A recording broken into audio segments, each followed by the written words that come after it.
بہت بڑے تھے، بہت ہی بڑے تھے امام اعظم ابو حنیفہ رحمۃ اللہ علیہ۔ علم بھی بڑا تھا، تقویٰ بھی بڑا تھا، اور ان کو اللہ نے یہ اعزاز دیا کہ 80 کے قریب صحابہ کی زیارت کرنے کا موقع ملا۔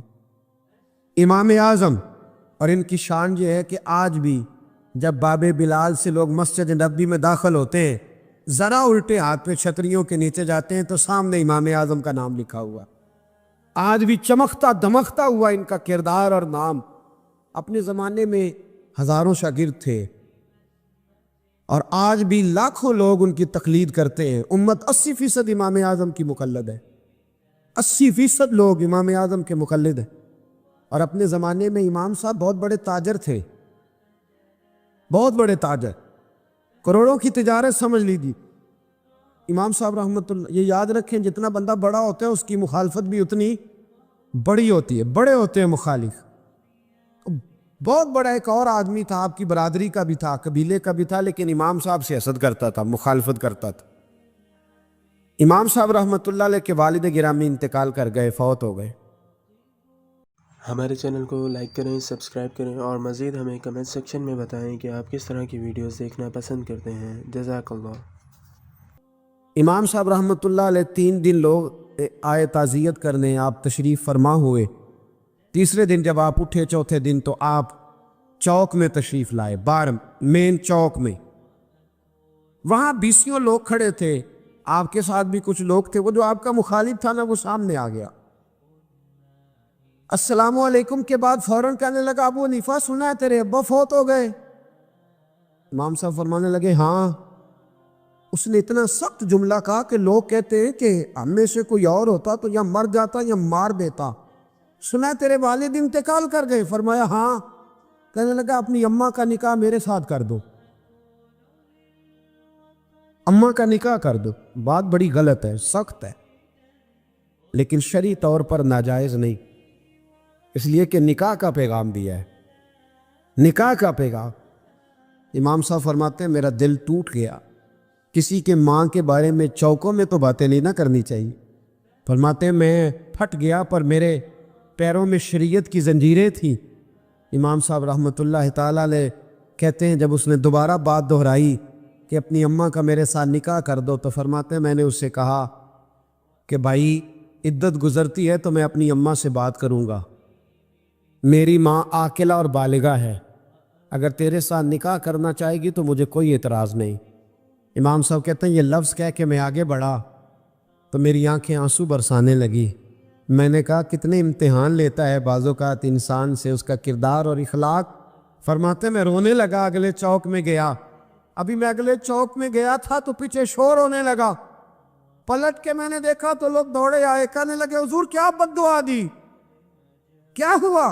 کہنے لگے حضور جس نے آپ کو بات کی تھی وہ دھڑام سے گرا ہے، اس کی روح پرواز کر گئی ہے، وہ تو ہارڈ فیل ہو گیا، ختم ہو گیا، وہ مر گیا۔ امام صاحب رو پڑے، فرمانے لگے اس نے سمجھا تھا میں لاوارث ہوں، میرا پوچھنے والا کوئی نہیں۔ فرمایا اسے کچھ بھی نہیں ہوا، بس ابو حنیفہ کے صبر نے اس کی جان لے لی، ابو حنیفہ کے صبر نے جان لے لی۔ تیرا صبر تو کسی کو مار دے گا، پر اگر تو اینٹ کا جواب پتھر سے دے گا تو پھر تیرا مقابل مرے گا نہیں۔ تیرے صبر کے دامن میں بڑے لوگ مر جائیں، وہ شادہ دلی پیدا کرے، حوصلہ پیدا کرے، تحمل مزاجی پیدا کرے، سننے کا معیار بنائے۔ امت مسلمہ کو فقہ کا بہت بڑا ذخیرہ دینے میں اور لوگوں کو مسائل شرعیہ سے آگاہ کرنے میں جس شخص نے سب سے زیادہ کردار ادا کیا وہ امام اعظم ابو حنیفہ کی ذات ہے۔ امام صاحب ایک تابعی بزرگ ہے، تابعی اس کو کہتے ہیں جو صحابہ کے شاگرد ہوتے ہیں۔ امام صاحب نے بہت سارے صحابہ کی زیارت کی، ان کی خدمت میں رہے، ان سے دین سیکھا، اور پھر امت مسلمہ کو دین کے اصول بنا کر عطا فرمائے۔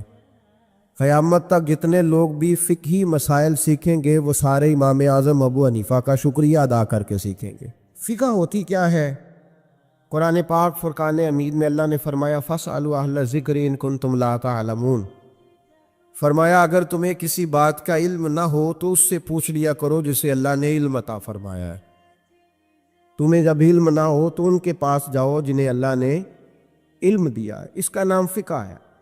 کسی عالم کی، کسی بزرگ کی تقلید کرنا، اس کے مقلد ہونے کا معنی یہ ہے کہ آپ کسی ایک شخصیت کے، ایک بزرگ کے قول پر اعتبار کرتے ہوئے کہ اس کو دین کا علم زیادہ ہے تو جو بات وہ بتائے، چونکہ ہر آدمی یہ طاقت نہیں رکھتا کہ وہ سارے قرآن کا مطالعہ کرے، تفاسیر کا مطالعہ کرے، احادیث کا مطالعہ کرے، ان کی شرح دیکھے، صحابہ کرام کے اقوال دیکھے، صحابہ کا اس مسئلے میں کیا موقف تھا، کیا رائے تھی، ہر چیز کو پرکھے۔ ہر آدمی کے بس کی یہ بات نہیں ہوتی، تو اس کے لیے شریعت اسلامیہ کے قانون بنا دیا گیا کہ ایک امام کی تقلید کر لو۔ دلیل کیا ہے؟ نبی کریم سید عالم صلی اللہ علیہ وسلم نے حضرت معاذ ابن جبل رضی اللہ تعالیٰ عنہ کو یمن کا گورنر بنایا تھا۔ یہ بات آپ نے تھوڑا سمجھنی ہے، اس لیے کہ یہ ہمارے دور کا ایک نیا فتنہ ہے۔ لوگ کہتے ہیں میرے ایک ہاتھ میں قرآن ہے، ایک میں حدیث ہے، اور بندے بھی بڑی جلدی آ کے کہتے ہیں جی وہ فلاں آدمی تو قرآن اور حدیث کے بعد بات ہی نہیں کرتا، صرف قرآن اور صرف اس کے علاوہ تو بات ہی نہیں کرتا۔ ذرا ایک سوال کا جواب دیجئے، یہ جو بخاری شریف کی حدیث آپ کو بتائی جاتی ہے تو یہ ہمیں کس نے بتایا ہے کہ یہ نبی پاک کی حدیث ہے؟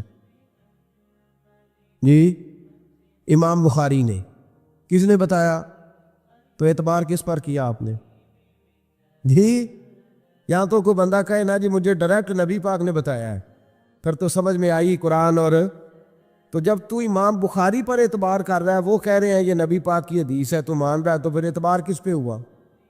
بولے اس بات کو سمجھیں۔ لوگ آپ کو بڑا صاف ستھرا سا نعرہ دیتے ہیں صرف قرآن اور صرف حدیث، تو بھائی یہ بتاؤ چلے قرآن پاک تو اللہ کا کلام ہے، صحابہ نے ہم تک پہنچا دیا، تو حدیث کیسے آئی؟ ان لوگوں سے بگڑ کر ایک نیا فرقہ بن گیا، وہ کہتے ہیں ہم اہل قرآن ہے، ہم حدیث بھی نہیں مانتے۔ چکڑالوی گروپ اس کو کہتے ہیں۔ وہ لاہور میں بھی کچھ طبقہ اس کا پایا جاتا ہے، وہ بگڑ گئے، وہ کہتے ہیں صرف قرآن پاک، حدیث تو اماموں نے بنائی ہے، اماموں نے لکھی ہے، ہم نہیں مانتے۔ تو ایسے نہ کرو بھائی، اس طرح تو سارا دین مشکوک ہو جائے۔ علم والوں کا رستہ ہمیں کس نے بتایا ہے؟ قرآن پاک میں۔ کس نے بتایا؟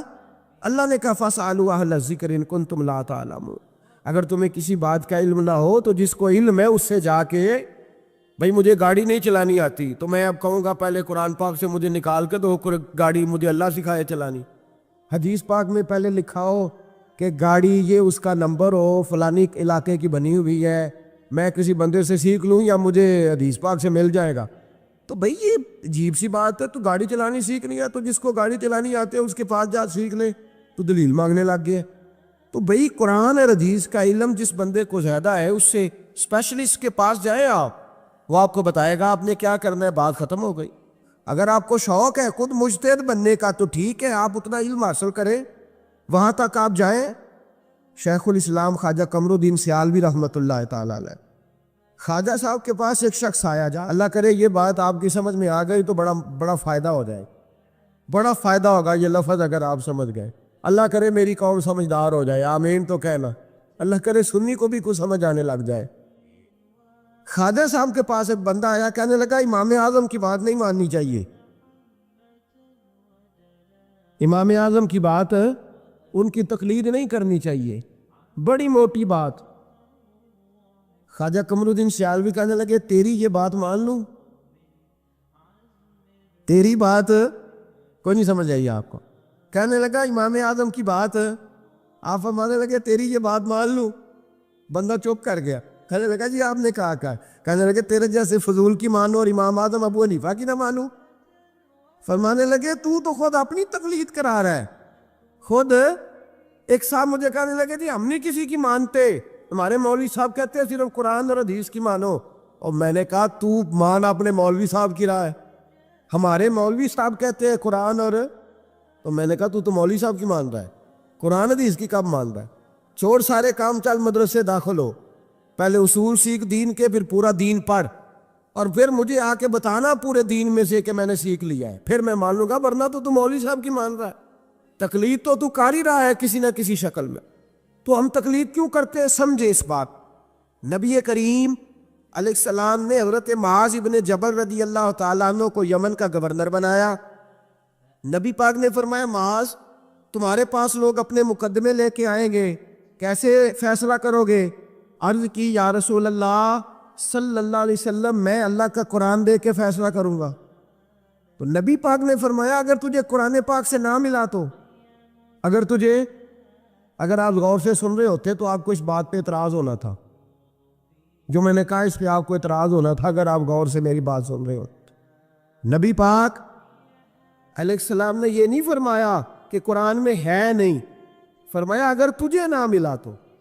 لفظوں پہ غور کیا کہ اگر تجھے نہ ملا تو یہ نہیں فرمایا کہ قرآن میں ہر مسئلے کا حل.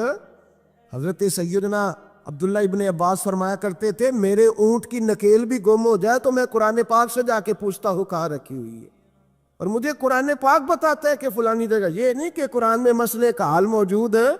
ہر آدمی کے پاس اتنی عقل نہیں ہوتی کہ مسئلے کا حل بتا سکے، عقل نہیں اتنی ہوتی، شعور نہیں ہوتا. بلکہ امام بخاری خود امام شافعی کے مقلد ہے. لو کر لو گل، بہت بڑے محدث ہیں اور خود مثال بیان کرتے ہیں. ہمارے بزرگ کہتے ہیں کہ جو پنساری ہوتا ہے نا اس کے پاس جڑی بوٹیاں ساری ہوتی ہیں، اور اسے نسخے کا پتہ کس جڑی بوٹی کو کس کے ساتھ ملائے، کس کو کس کے ساتھ رکھیں تو کیا نسخہ بنتا ہے، یہ پنساری کو پتہ، یہ حکیم کو پتہ ہوتا ہے. محدثین کہتے ہیں ہم نے حدیثیں ساری جمع کر دی ہیں، پر کس حدیث سے کیا مسئلہ نکلتا ہے یہ ہمیں نہیں پتہ. یہ امام اعظم بتائیں گے، یہ امام شافعی بتائیں گے، یہ امام مالک بتائیں گے، یہ امام احمد بن حنبل بتائیں گے. وہ اسپیشلسٹ ہیں، ہم جمع کرنے والے ہیں، وہ حدیثیں سامنے رکھ کے امت کی رہنمائی کرنے والے. نبی پاک صلی اللہ تعالیٰ علیہ وآلہ وسلم نے فرمایا معاذ تو جا رہا ہے، اگر تجھے وہ مسئلہ قرآن سے نہ ملا تو کیا کرے گا؟ عرض کی حضور قرآن سے نہ ملا تو آپ کی حدیث سے تلاش کر لوں گا. تو نبی پاک نے فرمایا اگر وہاں بھی تجھے نہ ملا تو، یہ نہیں کہ ہے نہیں، اگر تجھے نہ ملا تو. عرض کی یا رسول اللہ پھر میں قرآن اور حدیث کو سامنے رکھ کے اپنی رائے بیان کروں گا. تو نبی پاک نے ان کے سینے پہ ہاتھ پھیرا، فرمایا جا پھر اللہ تیری مدد کرے گا. اللہ تیری، یہ فقہ ہے، یہ اتنی سی فقہ ہے، اس کو سمجھ لے. ہر آدمی کو ہر شے نصیب. بابا فرید الدین گنج شکر کے پاس بندہ آ گیا، اس نے کہا پرانا بخار ہے جاتا کوئی نہیں. بابا صاحب نے کہا بسم اللہ الرحمن الرحیم قل هو اللہ احد اللہ الصمد لم یلد ولم یولد ولم یکن لہ کفوا احد. پھونک ماری، بندہ کہتا بیٹھے بیٹھے میرا بخار اتر گیا. اس نے گاؤں جا کے اعلان کر دیا جس کا نہیں اترتا سارے ہی آ جاؤ. رش ہو گیا، پھونکیں بڑی نکلی، شفا کوئی نہیں. لوگوں نے پکڑ کے پھینٹی لگائی، انہوں نے کہا اتنی دور سے آئے ہیں اور تو اللہ کے بندے رام ایک کو بھی نہیں آیا. وہ بابا صاحب کے پاس آ گیا، کہنے لگا سورت اخلاص دو ہیں کہ ایک ہی ہے؟ بابا صاحب کہنے لگے بیٹے ایک ہی ہے. کہ حضرت جی آپ پھونک مارے تو بیٹھے بیٹھے بخار اتر جائے، میں نے 100 دفعہ پڑھی ہے، 100 پھونکیں ماری ہے، ایک کا بھی نہیں نکلا. آپ کوئی اور والی پڑھتے؟ آپ فرمانے لگے سورت اخلاص ایک ہی ہے، پر منہ بھی تو فرید الدین کا چاہیے نا، منہ بھی تو. فرمایا مجھے اللہ تبارک و تعالیٰ نے توفیق دی ہے، میں نے کبھی غیبت نہیں کی، میں نے کبھی جھوٹ نہیں بولا، میں نے کبھی حرام نہیں کھایا، میں نے کبھی اپنی زبان سے کسی کا دل نہیں دکھایا. فرمایا میں نے اس زبان میں طاقت پیدا کی ہے، پھر جب قرآن کا نور آیا ہے تو اللہ نے تاثیر بنا دیے، پر اللہ نے اثر پیدا کر دیے. تو بھائی ہر آدمی ہر چیز سمجھنے کے قابل ہے. یہی ہمارے بزرگوں کا موقف ہے، یہی ہمارے بزرگوں کی رائے ہے کہ قرآن اور حدیث کو سامنے رکھو، اس میں سے مسئلہ اخذ کرو. دلیل، پرانے زمانے میں جو لوگ ہوتے تھے وہ قسمیں کھایا کرتے تھے، قسمیں بڑی عجیب کھاتے تھے. ایک بندے نے قسم کھا لی کہ میرا کام ہو گیا تو وہ والی عبادت کروں گا جو اس وقت دنیا میں کوئی نہ کر رہا ہو. اتنی سخت قسم کھا لی. اب وہ کام ہو گیا تو کیا کرے؟ اگر نماز پڑھے تو لوگ پڑھ رہے ہیں ساری دنیا میں نمازیں، اذان پڑھے تو پتہ نہیں کہاں کہاں اذان ہو رہی. پھنس گیا، معاملہ الجھ گیا تو غوث اعظم جیلانی کے پاس گیا. کہا حضور اب کیا کروں؟ آپ فرمانے لگے کچھ بھی نہیں، حرم شریف چلا جا، کعبہ تو ایک ہی ہے نا پوری دنیا میں. 1 منٹ کے لیے سب لوگوں کی منت کر کے طواف رک جائے، ایک چکر طواف کا تو وہ اکیلے کر لے، تیری منت پوری ہو جائے گی. اب یہ فقاہت ہے، ہر آدمی کو یہ نصیب نہیں ہوتی، یاد رکھا. آگے چلیے، امام اعظم ابو حنیفہ کا زمانہ، ایک بادشاہ نے قسم کھا لی، اپنی بیوی سے کہنے لگا اگر تو چاند سے زیادہ خوبصورت نہ ہو تو تجھے 3 طلاقیں. اب مسئلہ بن گیا، کدھر سے نکالیں؟ اب قرآن پاک میں یہ لفظ کہیں نہیں لکھا کہ عورت چاند سے زیادہ خوبصورت ہوتی ہے، کسی حدیث میں نہیں لکھا واضح طور پر کہ بی بی چاند سے زیادہ خوبصورت ہوتی۔ علماء کوفہ بیٹھ گئے، علماء بغداد بیٹھ گئے، علماء مصر بیٹھ گئے، بادشاہ تھا، اور پھر جو اس کی بیوی تھی وہ بھی ایک بادشاہ کی بیٹی تھی۔ اگر یہ طلاق ہو گئی تو دو ملکوں کی جنگ چھڑ جائے گی، حالات خراب ہو جائے۔ علماء پریشان ہیں کہ جائیں تو کدھر جائیں؟ لوگ پریشان ہوتے ہوتے امام اعظم کے پاس چلے گئے، کہنے لگے سارے مولوی کہتے ہیں طلاق ہو گئی، آپ بتائیں۔ امام صاحب کہنے لگے کوئی نہیں طلاق ہوئی۔ کہا کیوں؟ فرمانے لگے اللہ کا قرآن کہتا ہے لَقَدْ خَلَقْنَا الْإِنسَانَ فِي أَحْسَنِ تَقْوِيمٍ، اللہ فرماتا ہے میں نے سب سے حسین انسان کو پیدا فرمایا ہے۔ تو جب سب سے حسین انسان ہے تو چاند سے بھی زیادہ انسان ہی حسین ہے۔ فرمایا لہٰذا اس کی بیوی کو طلاق، مسئلہ تو قرآن پاک سے حل فرمایا نا، لیکن ہر آدمی کی وہاں تک رسائی ہو سکی، یہ فقاہت، یہ علم ہے، اور یہ اللہ سب کو عطا نہیں کرتا، یہ کسی کسی کا نصیبہ ہوتا ہے، کسی کسی۔ اور ویسے ابھی اب تو لوگوں کو شوق ہے نا، ہر بندہ ہر کام کرنا چاہتا ہے، صحابہ یہ نہیں کرتے۔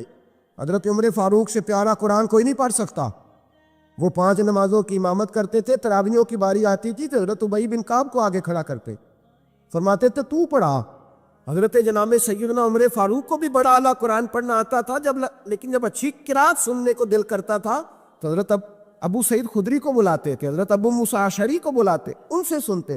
بھائی ہر آدمی دوڑ کے آگے بڑھ گیا ہے اور لوگوں کو بزرگوں کے خلاف اکساتا ہے، کہتا کوئی تقلید نہیں، ہمیں خود سمجھ میں آتی۔ خدا کے بندے، جب صحابہ کرام علیہم رضوان، صحابہ، حضرت عمر فاروق کا طریقہ یہ تھا جب کوئی بندہ مسئلہ پوچھتا تو کہتے علی کے پاس جاؤ، اس لیے کہ جو علم اللہ نے علی کو عطا فرمایا وہ کسی کے حصے میں نہیں آیا، جو علم اللہ نے، اور اس کی دلیل ان کی فقاہت ہے۔ جہاں ایک بی بی تھی، دائی تھی، وہ اس کے گھر میں بچے جنم لیتے تھے، بچے پیدا ہوتے۔ یہ دیکھیں علم جو ہوتا ہے نا وہ علم ہوتا ہے، فقاہت ہوتی ہے، اور یہ اللہ کی عطا ہے، یہ رب کی عطا ہے، جس کو چاہتا ہے عطا کر دیتا ہے۔ نہ اس میں حسد ہو سکتا ہے، نہ اس میں کوئی شخص کہہ سکتا ہے مجھے کیوں نہیں ملی۔ حضرت علی رضی اللہ تعالیٰ عنہ کا زمانہ ہے، ایک بی بی کا خیمہ تھا، جھونپڑی تھی، جیسے آج ہاسپٹل بنے ہوئے ہیں وہاں بچے پیدا ہوتے ہیں۔ ایک بی بی تھی، وہ دائی تھی، کام کرتی تھی یہ والا، اس کے گھر میں 2 کیس اکٹھے آ گئے، نہ اتنی لمبی چوڑی لائٹیں ہوتی تھی، اس نے اپنی جھونپڑی میں دونوں بیویاں اکٹھی تھی، دونوں کو اللہ تعالیٰ نے اولاد دی۔ رات بڑی گہری تھی، اندھیرا بڑا سخت تھا، ایک کے گھر میں بچہ پیدا ہوا، دوسری کے گھر میں بچی پیدا ہوئی۔ اب جب صبح کا اجالا نکلا تو جھگڑا شروع ہو گیا، دونوں بیویاں مطالبہ کرتی ہیں بیٹا میرا ہے، بیٹا میرا ہے۔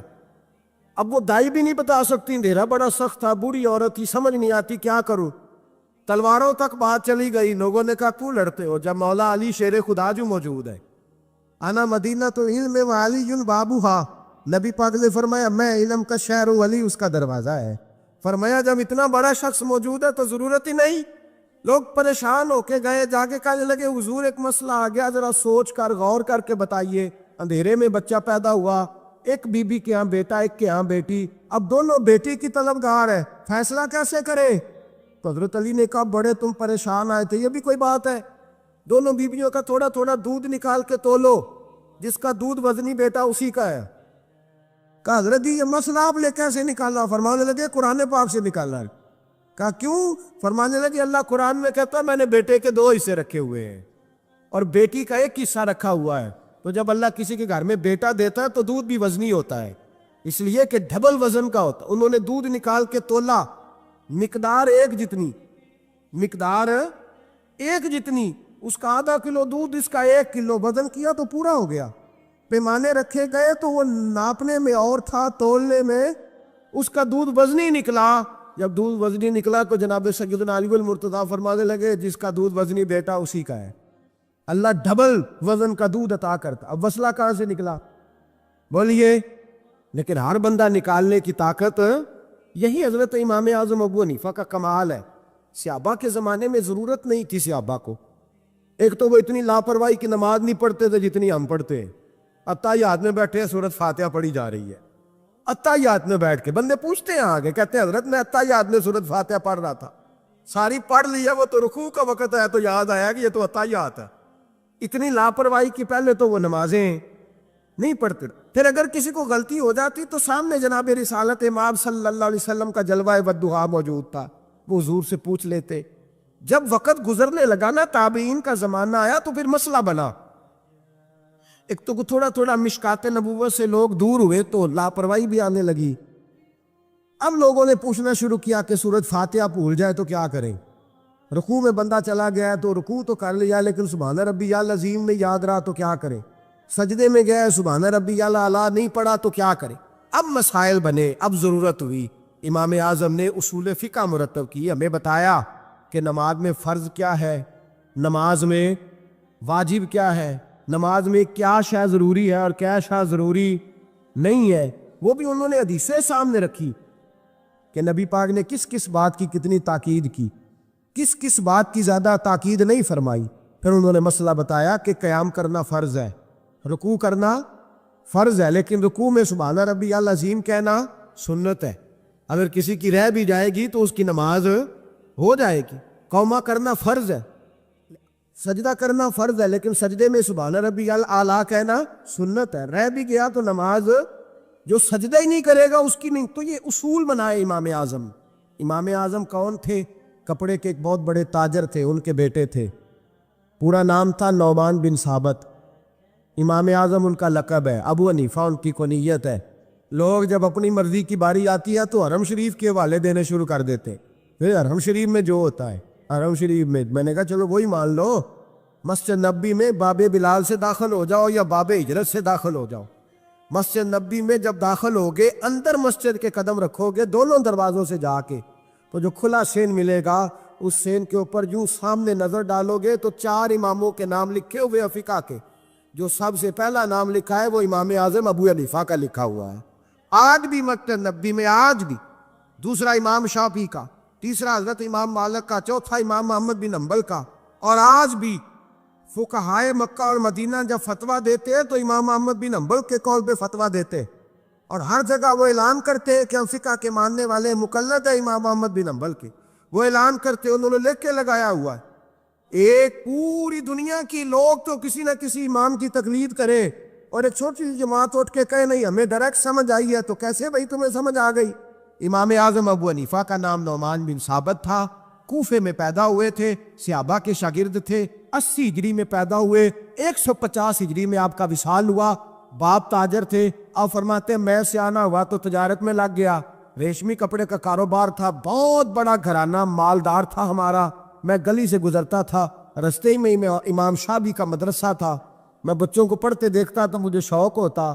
اکثر میں وہاں 2-4 منٹ 10 منٹ قیام کرتا. ایک دن امام شافعی نے بلایا اور بلا کے فرمایا بیٹے کیا کرتے ہو؟ میں نے کہا کپڑے کا کام کرتا ہوں. تو کہنے لگے تیرے چہرے میں بڑی چمک ہے، تیرے چہرے میں بڑی روشنی ہے. مجھے لگتا ہے میرا رب تجھ سے کوئی بڑا ہی کام لینے والا ہے. تو آ نہیں جاتا، پڑھ نہیں لیتا. اقبال کہتے ہیں اگر کوئی شعیب آئے میسر، شبانی سے کلیمی 2 قدم ہے. اللہ کرے کسی کو کوئی مل جائے، کسی کو کوئی بیٹھا ہوا مجھے دور دعا دیتا ہے. میں ڈوبتا ہوں پر سمندر اچھال دیتا ہے. اللہ کرے کوئی مل جائے. فرماتے امام شافعی نے میری بات ہوئی تو میں حضرت حماد کے مدرسے میں داخل ہو گیا. امام حماد بہت بڑے مفتی تھے. سند بھی سن لے، امام اعظم شاگرد ہے امام حماد کے، اور امام حماد شاگرد ہے حضرت ابراہیم نخعی کے. حضرت ابراہیم نخعی شاگرد ہے حضرت علقمہ کے، اور حضرت علقمہ شاگرد ہے حضرت عبداللہ ابن مسعود کے. اور حضرت عبداللہ بن مسعود وہ صحابی ہے جن کی ڈیوٹی تھی نبی پاک کا ڈنڈا مبارک سا اٹھانے کی، حضور کے جوتے اٹھانے کی. ڈائریکٹ نبی پاک سے علم دین حاصل کیا کرتے. یہ سند ہے امام اعظم ابو حنیفہ کا. حضرت امام اعظم کہتے ہیں میں امام حماد کے مدرسے میں پڑھنے لگا. کئی سال رہ کے میں نے ان کے مدرسے میں علم حاصل کیا. جب میں فارغ ہوا تو میں نے کہا استاد جی میں کہاں مدرسہ بناؤں، میں کس مسجد میں بیٹھوں، میں کہاں جاؤں؟ کہتے ہیں میرے استاد اپنی کرسی سے اٹھے اور میرا بازو پکڑ کے اپنی جگہ پہ بٹھایا. کہنے لگے میں نے تجھے پڑھایا ہے لیکن رب نے تجھے بڑا ہی عطا کیا ہے، اب تو کہیں اور نہیں جائے گا، میری مسجد پر بیٹھ کر لوگوں کو پڑھایا کرے گا.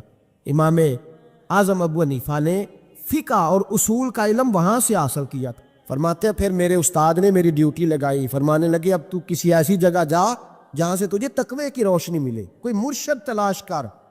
6 نفل نمازاں پڑھیاں ظالم نفس نہ مردہ ہو، اے بان فقیروں کسے نہیں مارے آئے ہوئی چور اندر داہو. حضرت امام اعظم سن 80 ہجری میں کہتے ہیں 80 ہجری میں آج سے 1400 سال پہلے 1350 سال پہلے امام اعظم کہہ رہے ہیں مجھے ضرورت تھی کہ میں جا کے کسی کے ہاتھ میں ہاتھ دوں تاکہ میں اس سے اصلاح لوں جو میرے قلب و نظر کو صحیح کہے. ہم تو سارے سیانے ہمیں تو کسی کی ضرورت ہی نہیں. فرماتے میں اپنے استاد کے کہنے پر امام جعفر صادق کے پاس گیا. 2 سال امام جعفر صادق نے مجھے پریکٹیکل کرایا. جو علم میں نے امام حماد سے سیکھا تھا پر عمل کرنے کا طریقہ مجھے امام جعفر صادق نے سکھایا ہے. 2 سال. اور امام اعظم فرمایا کرتے تھے اگر وہ 2 سال نہ ہوتے تو میں ہلاک ہو جاتا. وہ 2 سال نہ ہوتے تو میں فرماتے ان سے میں نے پڑھنا پڑھانا سیکھا. اور امام جعفر صادق رات کو مجھے ساتھ کھڑا کرتے اور ساری رات نفل پڑھاتے. وہ میری تربیت کرتے. وہ علم تو میرے اندر تھا لیکن عاجزی، تقوی، پرہیزگاری، عبادت، قرآن سے پیار یہ مجھے امام جعفر صادق نے سکھایا. امام اعظم ابو حنیفہ بہت بڑے فقیہ بنے، پھر مدرسہ بنایا، پھر خانقاہ بنائی. پھر امام صاحب رحمۃ اللہ علیہ نے ساری زندگی رسول اللہ صلی اللہ علیہ وسلم کے دین کا پیغام دیا. ایسا بھی وقت آتا ایک آیت شروع کرتے تو ساری رات وہ آیت ہی پڑھتے رہتے. ساری رات علم پڑھایا، لوگوں سے پیار کیا، خلوص بانٹا. بہت بڑے مالدار تھے. ایک بہت بڑا نام ہے امام ابو مالک کا. یہ اتنے بڑے شخص ہیں کہ ہارون رشید نے انہیں قاضی القضاء بنایا تھا، چیف جسٹس بنایا. حضرت امام مالک کہتے ہیں میں غریب کا بیٹا تھا. اکثر دین پڑھنے والے غریبوں کے بیٹے ہوتے. امیروں کے بچے FSC پڑھتے ہیں، BSc پڑھتے ہیں، ٹیکنالوجی پڑھتے ہیں. غریبوں کے بچے دین پڑھتے ہیں. اور پھر امیروں کو ممبریاں ملتی ہیں، غریبوں کے بچوں کو اللہ ممبر عطا فرماتا ہے، مصلی رسول اللہ دیتا ہے. حضرت سیدنا امام ابو مالک فرماتے ہیں میں غریب کا بیٹا تھا اور میری 6-7 بہنیں، میں اکیلا بھائی تھا. آپ فرماتے ہیں میرے ابا جی فوت ہو گئے. میری امی پکڑ کے مجھے ایک دھوبی کی دکان پہ لے گئی، کہنے لگی اسے کپڑے دھونے کا طریقہ بتا دے، سلیقہ سمجھا دے، یہ بھی ایک چھوٹی سی لانڈری کی دکان کھول لے گا، میری بیٹیوں کا پیٹ پالے گا. دھوبی کہنے لگا ٹھیک ہے، میں 2-3 درہم بھی دوں گا مہینے کے، اور جب کام سیکھ جائے گا تو تنخواہ بڑھ جائے. امام ابو مالک رحمۃ اللہ علیہ فرماتے ہیں میں بہنوں کے لیے روزی کمانے نکلا، میں بیوہ ماں کے سر پہ بوجھ اتارنے کے لیے نکلا، میں غربت کے عالم میں نکلا. رستے میں امام اعظم کا مدرسہ تھا. فرماتے میں وہاں چمکتے چہرے دیکھتا لیکن اپنی غربت کو دیکھ کے میں آگے بڑھ جاتا، پریشان ہوتا کہ میں کیسے علم حاصل کروں گا. آپ فرماتے امام صاحب مجھے اکثر دیکھتے. ایک دن امام اعظم باہر نکلے، مجھے کھڑے ہوئے دیکھا تو قریب بلایا، سینے سے لگایا، ماتھا چوما. کیا نام ہے؟ میں نے کہا ابو مالک میرا نام ہے.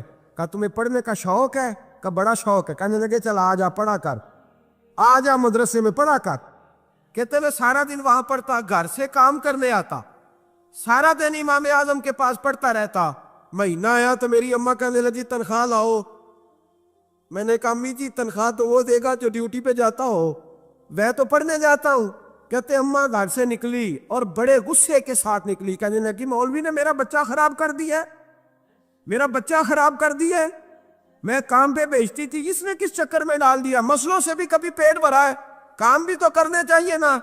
کہتے امام اعظم کے سامنے کھڑی ہوئی. امام صاحب بڑے امیر کبیر آدمی، اربوں خربوں پتی تھی، اور پھر اتنے بڑے عالم فقیر، سارا بغداد، سارا کوفہ، سارا مصر سلوٹ کرتا ہے. بی بی آئی اور تیز جملے عورتوں کا طریقہ ہوتا ہے. کہنے لگی مولوی تیری سفید داڑھی، تیرا اتنا نام، تجھے خیال ہی نہیں آیا میں بیوہ عورت ہوں، تو نے میرا بچہ خراب کر ڈالا، میری یتیم بچیاں روٹی کہاں سے کھائیں گی، مسلوں سے بھی کبھی پیٹ بھرا ہے. کہتی اتنے سخت جملے کہے پر قربان جاؤ امام اعظم سنتے رہے اور مسکراتے رہے. کہنے لگے میری غلطی ہے، میری غلطی ہے، میری غلطی ہے. بی بی بھول گیا تھا، غلطی ہو گئی. بی بی کہتی تیری امام صاحب سنتے رہے. جب غصہ اتر گیا تو کہنے لگے اماں تیرا غصہ اتر گیا ہے؟ اتر گیا ہے. کہنے لگے تیرا بیٹا بڑا نیک ہے، تیرا بیٹا بڑا لائق ہے، تو اسے پڑھنے دے. کہنے لگے چپ کر دے مولوی، یہ پڑھے گا تو میں روٹی کہاں سے کھاؤں گی. امام صاحب کہنے لگے مجھے بتائے گی تیرے گھر کا خرچہ کتنا ہے.